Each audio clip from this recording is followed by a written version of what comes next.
Affirmations are a statement we say repeatedly.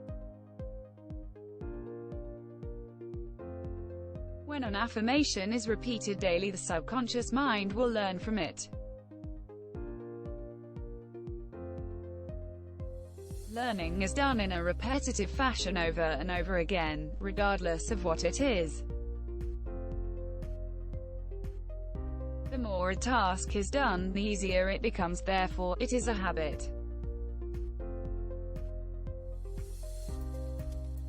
The subconscious mind will retrieve the habit as it feels you need it. Be aware of your habits.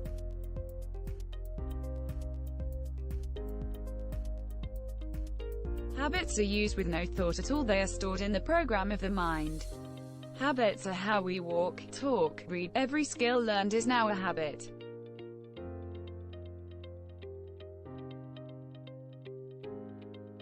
By taking control of my thoughts, I am able to see what habits I have that are not helping me.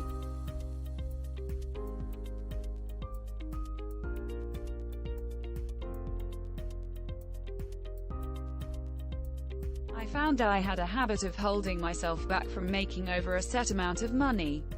By changing my thought and habits, I now open to make unimaginable amounts of money.